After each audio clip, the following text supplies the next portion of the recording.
नमस्कार, city news में आपका स्वागत है। मैं सागर मिश्रा। आज दिनांक 8 अप्रैल सन 2012।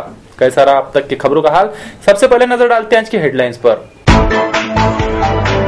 सावधान, मोबाइल कंपनियां आपसे ठगी कर सकती है। मैसेज भेजकर कर रहे गुमराह। महानगर में 2 दिवसीय धम्म दीक्षा संस्कार सम्मेलन जारी। नागार्जुन सोसाइटी में गंदगी का आलम, नागरिक त्रस्त। संतोष बद्रे का सहकारी गिरफ्तार। संतोष बद्रे अब भी पुलिसिया गिरफ्त से बाहर। और बजरंगबली के जयंती पर महाप्रसाद के आयोजन संपन्न। आज की सुर्खियों के प्रायोजक हैं इस दिन का सबसे सुहाना पल कौन सा है, क्या कहता है घर आ जाओ। इंडिया बुल्स होम लोन्स, घर आ जाओ।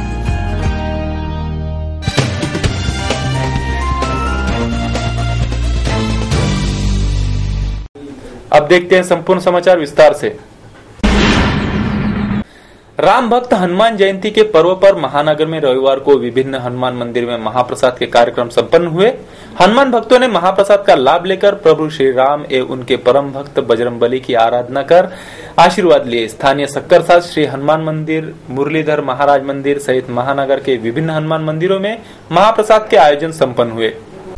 श्री राम भक्त पवन पुत्र श्री हनुमान जी की जयंती महानगर में बड़ी धूमधाम से मनाई जा रही है। श्री हनुमान जयंती के पर्व पर महानगर में रविवार को विभिन्न इलाकों में महाप्रसाद के कार्यक्रम संपन्न हुए। ऐसे ही स्थानीय छत्रपुरी खिड़की सक्करसाज स्थित श्री संकट मोचन हनुमान मंदिर में श्री हनुमान जयंती उत्सव बड़े ही श्रद्धा पूर्वक मनाया गया। शहर के असंख्य भक्तगणों ने रविवार को श्री हनुमान मंदिर जाकर दर्शन किए। इस अवसर पर भक्तगणों ने महाप्रसाद का भी लाभ लिया। दोपहर से ही श्री हनुमान मंदिर में महाप्रसाद ग्रहण करने हेतु भक्तगणों की भारी भीड़ उमड़ी थी। इस बीच शहर के गणमान्य व्यक्तियों ने भी श्री हनुमान मंदिर जाकर महाप्रसाद का लाभ लिया। इस अवसर पर असंख्य भक्तगणों ने स्वादिष्ट पकवान का लाभ लिया। तो स्थानीय भाजी बाजार स्थित मुरलीधर सभागृह में युवक मंडल द्वारा हनुमान जयंती के उपलक्ष्य में रविवार को महाप्रसाद का कार्यक्रम संपन्न हुआ। इस अवसर पर परिसर के कई भक्तगणों ने महाप्रसाद का लाभ लिया। इसी तरह महानगर के विभिन्न इलाकों में श्री हनुमान जयंती के पर्व पर महाप्रसाद के कार्यक्रम संपन्न हुए। जय श्री राम, जय हनुमान, श्री बजरंगबली की जय, ऐसी भक्तगणों की वाणी से पूरा परिसर गूंज उठा था। वादे तो बहुत देखे हैं सरकार के हमने, साचे में अमल के उन्हें ढलते नहीं देखा। करते थे शोक इबादत जिसकी, उन्हें घर से बाहर निकलते नहीं देखा। जी हाँ मित्रों, चुनाव से पहले नेता मंडली मतदाताओं को लुभाने तरह तरह के लच्छेदार वादे तो करते हैं, लेकिन चुनकर आए बाद अपने 5 वर्षों के लिए मतदाताओं को भुलाकर भूमिगत हो जाते हैं। ऐसा ही एक वाकया नए बाईपास रोड तपोवन गेट के करीब नागार्जुन कॉलोनी में घटा है। माननीय विधायक राव साहब शेखावत ने अपनी निधि से कुछ रकम सड़क तथा नाली निर्माण के लिए दिए थे, लेकिन फलक तो महीनों पहले ही टांग दिया गया, लेकिन काम को अंजाम न देते हुए अंतर ध्यान हो गए। आइए देखते हैं क्या कहती है वहां की जनता।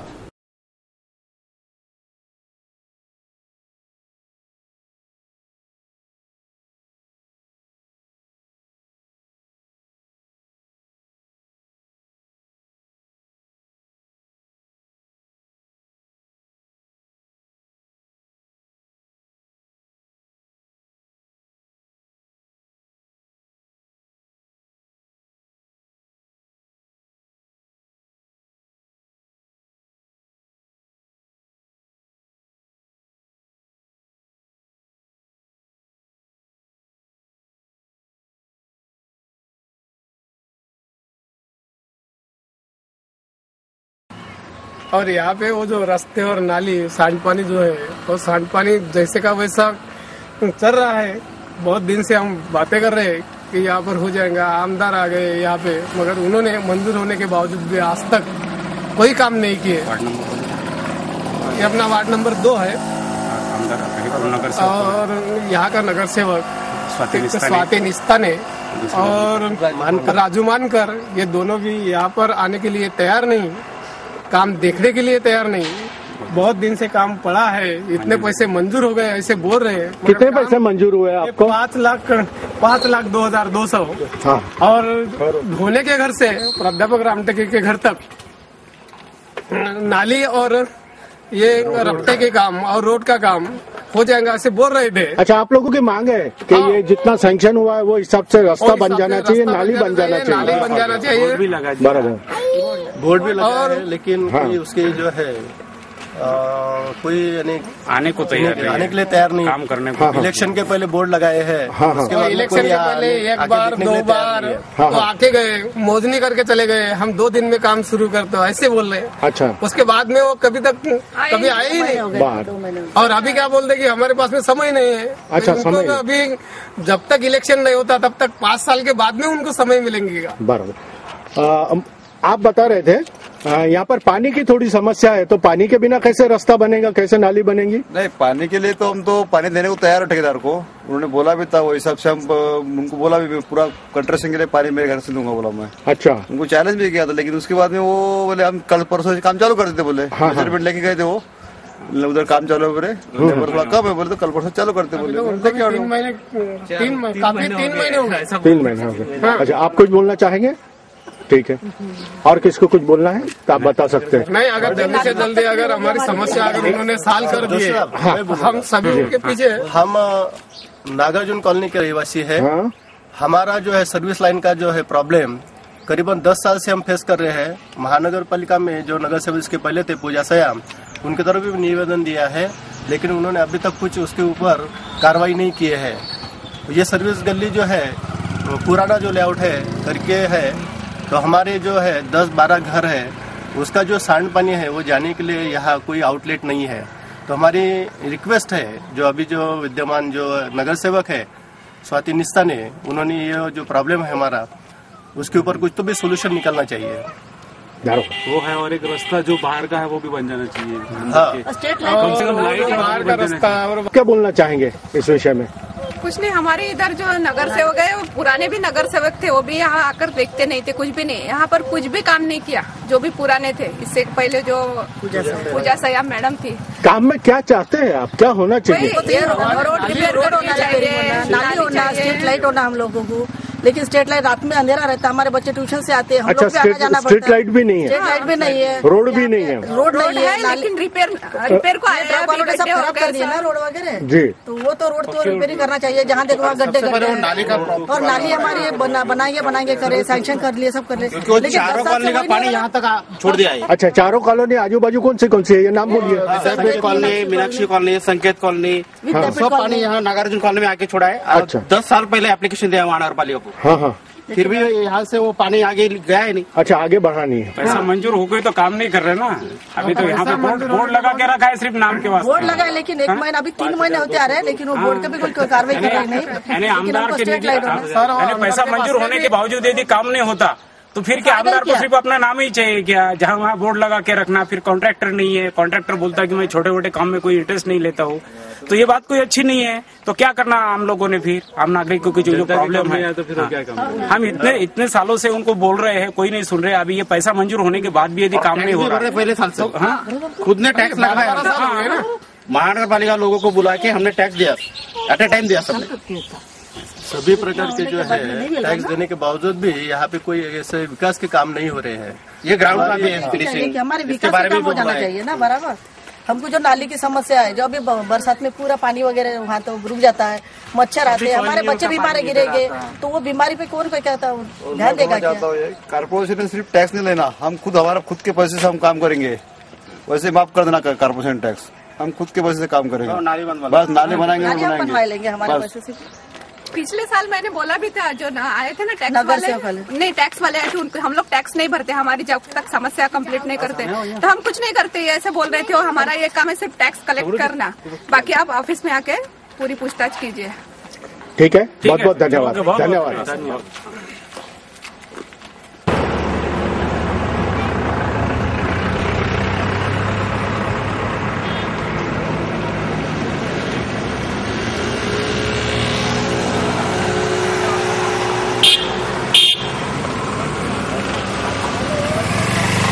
वीर शैव समाज भूषण कैलाशवासी भुजियाप्पा मुंजा ने अपने दान कार्य का परिचय देते हुए वीर शैव स्मशान भूमि और वीर शैव उद्यान के लिए 4 एकड़ जमीन दान दी थी।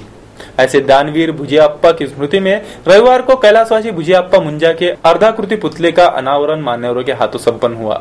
वीर शैव स्मशान तथा वीर शैव उद्यान द्वारा रविवार को कैलाशवासी भुजियाप्पा मुंजानी की स्मृति में उनके अर्धाकृति पुतले का अनावरण मान्यवरों के हाथों किया गया। स्थानीय गढ़गढ़ेश्वर स्थित वीर शैव स्मशान तथा वीर शैव उद्यान को कैलाशपति भुजियाप्पा मुंजाने ने 4 एकड़ जमीन दान दी थी। स्वर्गीय भुजियाप्पा मुंजाने के दान कार्य की स्मृति दीर्घकाल तक रहने के लिए कैलाशपति भुजियाप्पा मुंजाने के अर्धाकृति पुतले का अनावरण उद्यान परिसर में किया गया।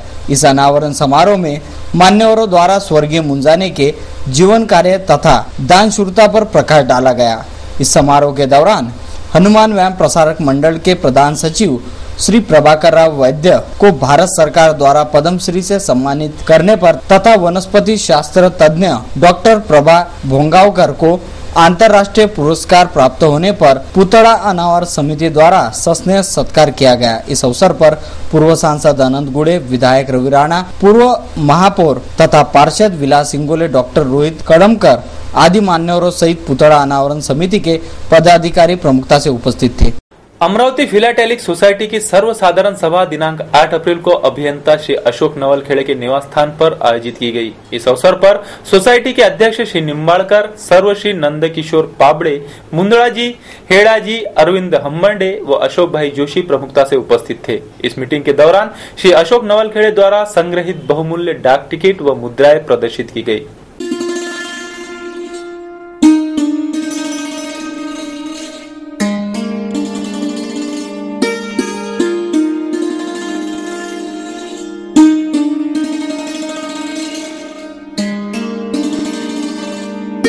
ग्यारह अप्रैल को संत श्री आसाराम बापू का 72वां अवतरण दिन बापू के अनुयायियों द्वारा बड़े धूमधाम से विभिन्न कार्यक्रम से मनाया जाएगा। ऐसे स्थानीय श्री योग वेदांत सेवा समिति द्वारा बापू के अंतरण दिन पर विभिन्न कार्यक्रमों का आयोजन किया गया है। रविवार को बापू के अवतरण दिन उत्सव का शुभारंभ किया गया। विश्व परिचित सत्संग गुरु संत श्री आसाराम जी बापू इनका 72वां अवतरण दिन आगामी 11 अप्रैल को उनके अनुयायियों द्वारा बड़ी धूमधाम से मनाया जाएगा। ऐसे ही स्थानीय श्री योग वेदांत सेवा समिति द्वारा बापू के अवतरण दिन पर विभिन्न कार्यक्रमों का आयोजन किया गया है। महानगर में 4 दिन तक चलने वाले बापू के अवतरण दिन उत्सव का रविवार को शुभारंभ हुआ। स्थानीय बडनेरा रोड स्थित संत श्री आसाराम जी आश्रम में रविवार की सुबह 9 बजे यज्ञ जाप किया गया।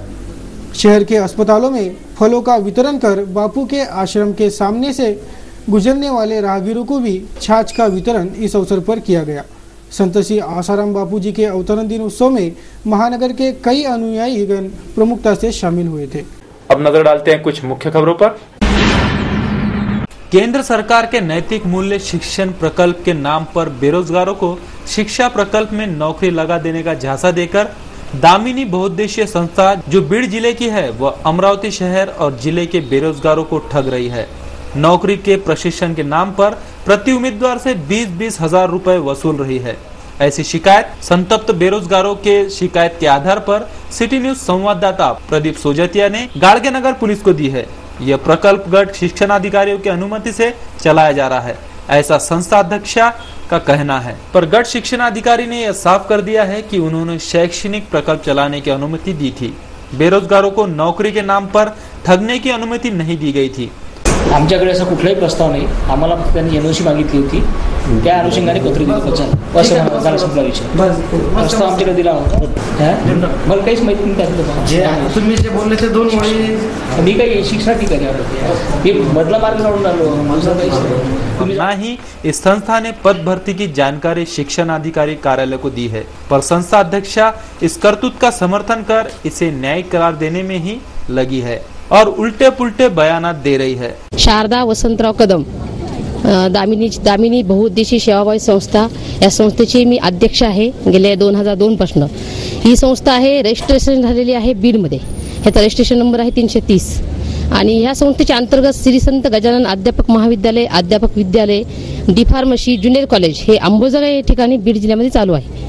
हा प्रोजेक्ट शिवाजी शिक्षण संस्थे अंबाजोगाई या संस्थेच्या अंतर्गत हा प्रकल्प चालू आहे. तिथे हा प्रकल्प रिंग रोडला अंबाजोगाईमध्ये हा प्रकल्प चालू आहे. तुम्ही अंबाजोगाई शिक्षण संस्थेचा प्रस्ताव बघू शकता. अंबाजोगाई शिक्षण संस्थेने हा प्रस्ताव महाराष्ट्र शासनाला अप्लिकेशन केलेला आहे. हे मानव विकास मंत्रालयाच्या माध्यमातून हा प्रकल्प चालू आहे. ह्या प्रकल्पाच्या माध्यमातून त्यांनी हे महाराष्ट्र शासन सेंट्रल गव्हर्नमेंटने ह्या संस्थेने सेंट्रल गव्हर्नमेंटला अप्लाय केले. ह्याची वेबसाईट पण आहे. ह्या वेबसाईटच्या माध्यमातून त्यांनी हा प्रकल्प चालू केला. पहिली त्यांनी शिक्षण संचालकांची सर्व गट शिक्षण अधिकाऱ्याची मान्यता घेतली.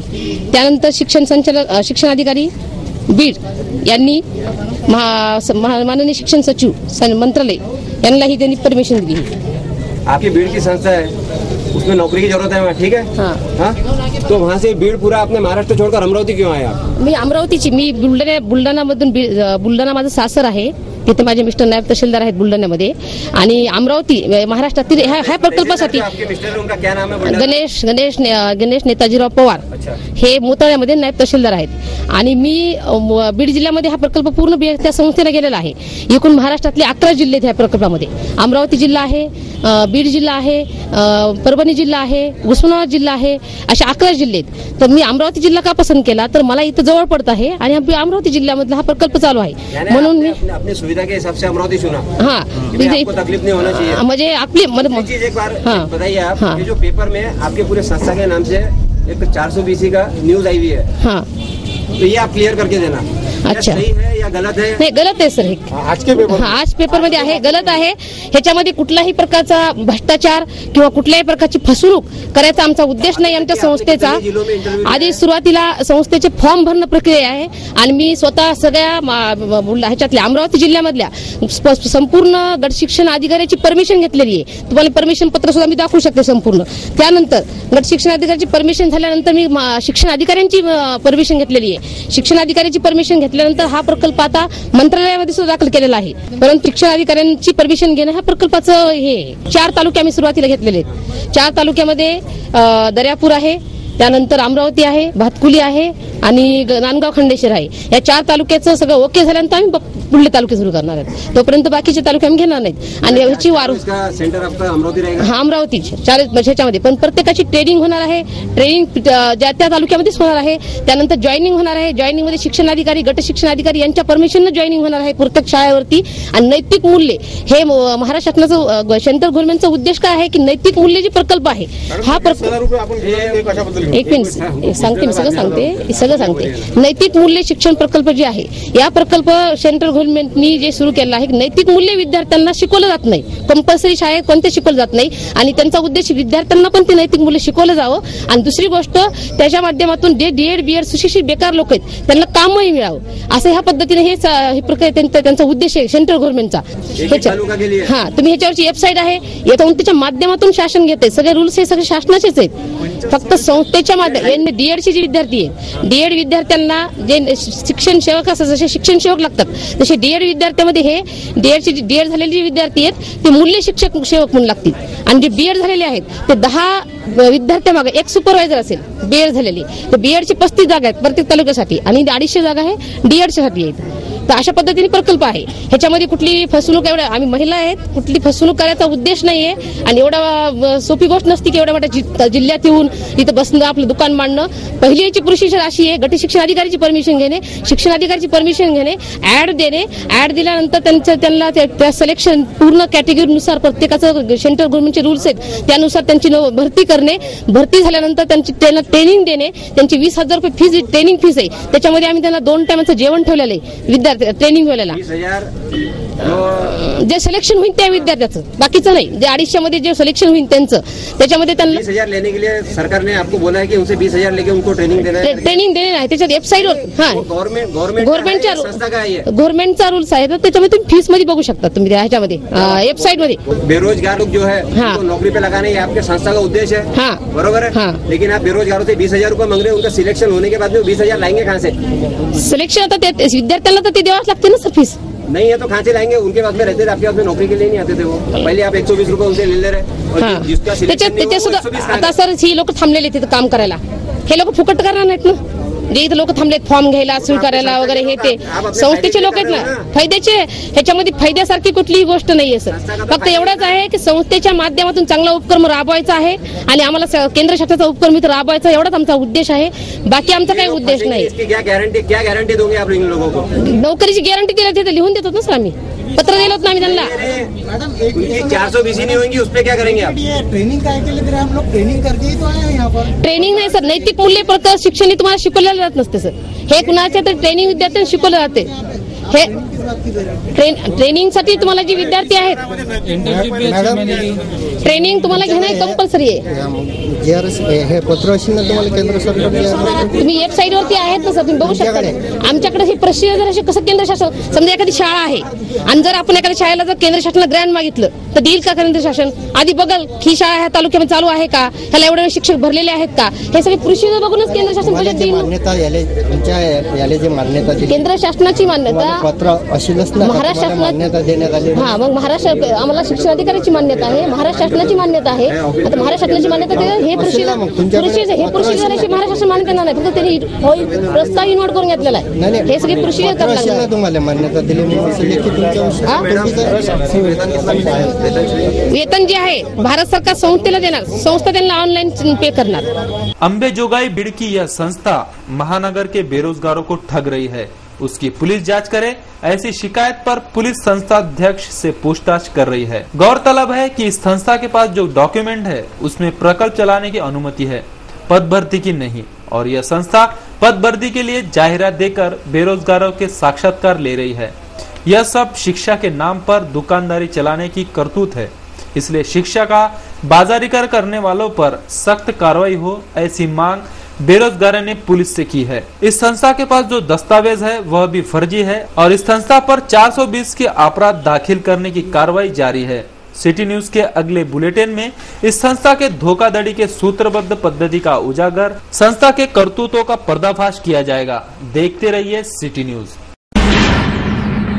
बौद्ध संस्कृति के सामाजिक, धार्मिक, आर्थिक एवं उपोषद दीक्षा विधि का महत्व तथा उपोषद व्रत किस प्रकार किया जाए, बौद्ध परिवार का आर्थिक नियोजन कैसा हो, ऐसे कई बौद्ध संस्कृति से जुड़े मुद्दों पर विचार विमर्श करने हेतु महानगर में 2 दिवसीय धम्म दीक्षा संस्कार सम्मेलन जारी है. स्थानीय सांस्कृतिक भवन में आयोजित इस धम्म दीक्षा संस्कार सम्मेलन में भदंत ज्ञानेश्वर महास्तवीर, भदंत आनंद महास्तवीर, भदंत पयतीश्य महास्तवीर, भदंत शांतरक्षित महास्तवीर, भदंत डी संगरक्षित महास्तवीर, भदंत एच सत्यानंद महाथेरो आदि भिक्षुगणों द्वारा उपस्थित उपासकों को मार्गदर्शित किया गया. इस सम्मेलन में रिपाई के राष्ट्रीय अध्यक्ष डॉक्टर राजेंद्र गवी ने भी शिरकत कर उपस्थितों को संबोधित किया.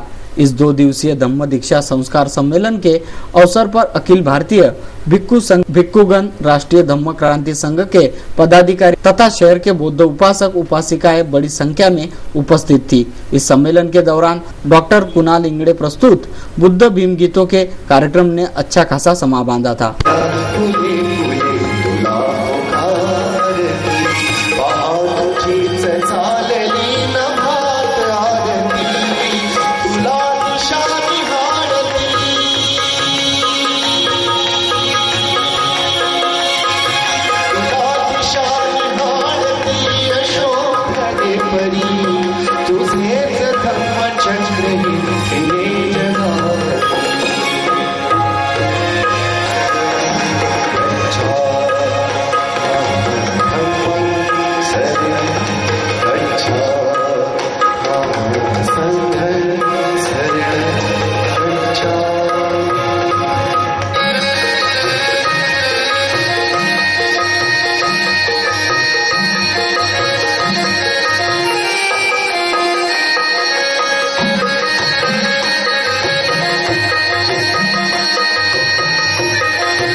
महाराष्ट्र नवनिर्माण सेना के शहर उपाध्यक्ष संतोष बद्रे पर राजापेट पुलिस थाने में बलात्कार का अपराध दाखिल होते ही राजापेट की पुलिस आरोपी संतोष बद्रे की सरगर्मी से तलाश कर रही है.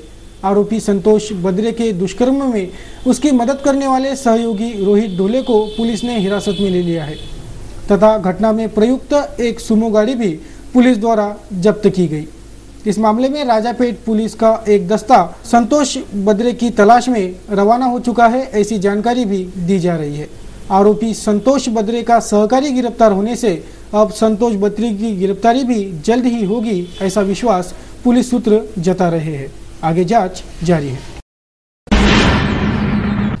माहेश्वरी वरिष्ठ नागरिक सभा का वार्षिकोत्सव रविवार को स्थानीय माहेश्वरी भवन में संपन्न हुआ। वार्षिकोत्सव के प्रथम सत्र में माहेश्वरी वरिष्ठ नागरिक सभा के वार्षिकोत्सव का प्राचार्य विजय भांगड़िया के हाथों उद्घाटन किया गया। इस अवसर पर प्रथम वैचारिक सत्र में माहेश्वरी समाज के विभिन्न पहलुओं पर प्रकाश डाला गया। कार्यक्रम के प्रथम सत्र में माहेश्वरी पंचायत के अध्यक्ष राजेंद्र कुमार सोमानी, अनिल कुमार जी राठी, घनश्याम दास जी कासट, बंकट लाल जी राठी आदि मान्यवरों ने उपस्थितों को संबोधित किया। मध्यांतर के बाद माहेश्वरी वरिष्ठ नागरिक सभा के द्वितीय सत्र की शुरुआत हुई। वार्षिकोत्सव के द्वितीय सत्र में सांस्कृतिक कार्यक्रमों का आयोजन किया गया था। इस अवसर पर नृत्य, एकांकिका, गायन आदि सांस्कृतिक कार्यक्रम भी प्रस्तुत किए गए। रंगारंग सांस्कृतिक कार्यक्रम ने उपस्थितों को काफी आकर्षित किया। इस वार्षिकोत्सव में माहेश्वरी समाज के नागरिक बड़ी संख्या में शामिल हुए थे।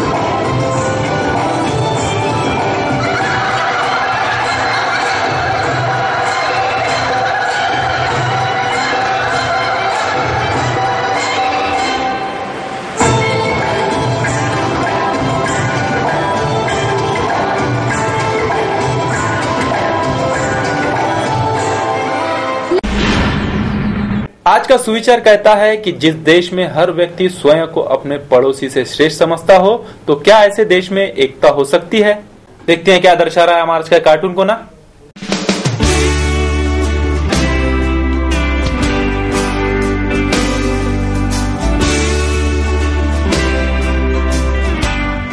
जाते जाते एक बार फिर से नजर डालते हैं आज के हेडलाइंस पर।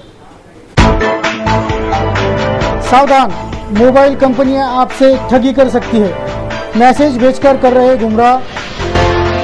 महानगर में 2 दिवसीय धम्म दीक्षा संस्कार सम्मेलन जारी। नागार्जुन सोसाइटी में गंदगी का आलम, नागरिक त्रस्त। संतोष बद्रे का सहकारी गिरफ्तार, संतोष बद्रे अब भी पुलिसिया गिरफ्त से बाहर। और बजरंग बली के जयंती पर महाप्रसाद के आयोजन संपन्न। सिटी न्यूज के बारे में आप अपने सुझाव एवं विचार हमें भेज सकते हैं हमारे इस पते पर। हमारा पता वही सिटी न्यूज कार्यालय धनराज लाइन सक्कर 7 अमरावती और हमारा फोन नंबर है 25633833। या आप हमसे फेसबुक, ट्विटर पर भी जुड़ सकते हैं या हमें ईमेल कर सकते हैं। देश व दुनिया की खबरें और हर बुलेटिन को देखने के लिए लॉग ऑन करें www.citynews.net.in पर। सिटी न्यूज पर कार्यक्रम और खबरों का सिलसिला जारी रहेगा। लेते हैं आपसे इजाजत। इस बुलेटिन में बस इतना ही। नमस्कार। दिवसाचा हा सर्वात सुखाचा क्षण